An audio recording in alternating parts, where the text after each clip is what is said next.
As soon as the maintenance man opened the apartment door, he knew something was wrong. A terrible stench came from inside, making his stomach turn. But his blood ran cold when he noticed a small, silent pet crate standing in the room's corner. As a handyman in Wichita, Kansas, Wes must have his work cut out for him. The properties under his care certainly seem to keep him busy, if his recent adventures are any indication. Possibly the most memorable event happened in September 2018. The initial call-out probably didn't sound like anything monumental to Wes, just another day on the job. To be more specific, someone reported a leak in their building, so the handyman went out to fix it. What's more, he located the problem to a single apartment. Wes correctly assumed a water pipe above the domicile had burst, so he went to investigate.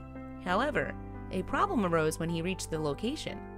As soon as the maintenance man opened the apartment door, a terrible stench overwhelmed him. What's more, things only got worse. When Wes was looking inside the property, water flooded the residence, though that wasn't his main concern. What really captured the handyman's attention was the dark shape he saw standing in the room's shadows. On closer inspection, Wes discerned the shape to be a pet carrier. Although the building's residents were forbidden to own pets, that wasn't the most worrying thing. The sight distressed him because most of the stink was coming from the crate.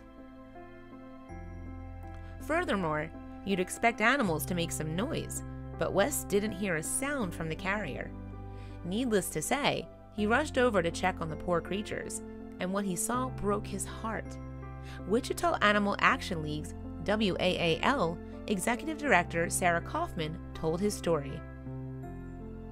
On September 18, 2018, Kaufman told the Dodo, "There were feces and urine just spilling out in the front of the kennel. 2 little pit bull cross puppies sat inside the filth, but that wasn't the worst of it. Whoever owned the babies had treated them terribly." What Wes saw disgusted him, as Kaufman described.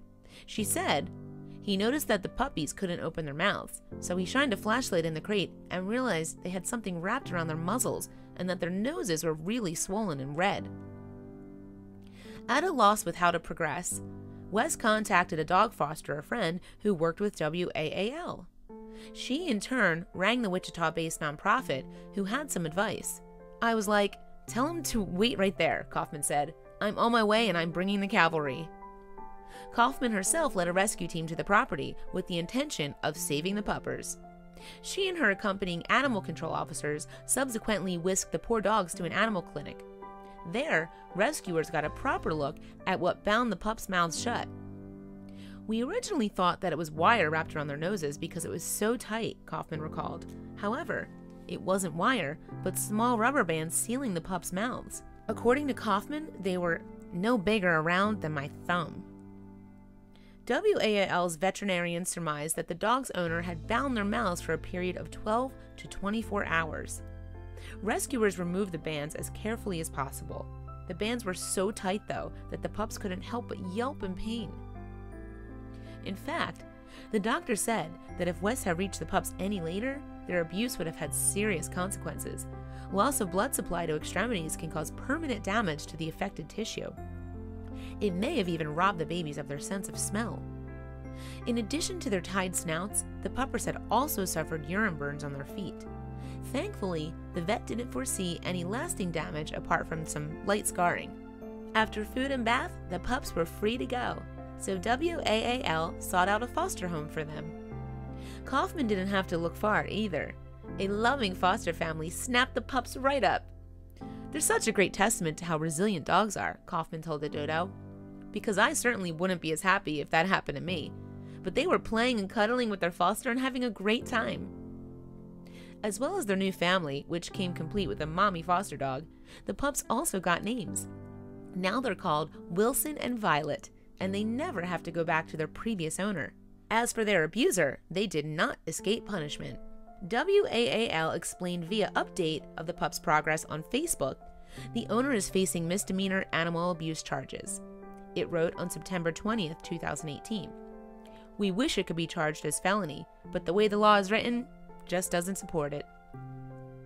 Regardless, the most important thing is that the pups are happy and well. If you have applied to adopt, we have received it, WAAL continued. They cannot go anywhere for quite a while until the courts determine they are no longer needed for evidence. What's more, in a loving environment, their personalities have started to shine. Wilson's the most energetic sibling, but cooler-headed Violet keeps her brother in line. Violet will tell Wilson exactly what she thinks and put him in his place if she thinks he needs it, Kaufman said. So it's really funny to see the little one beat up on the bigger one when he's being naughty.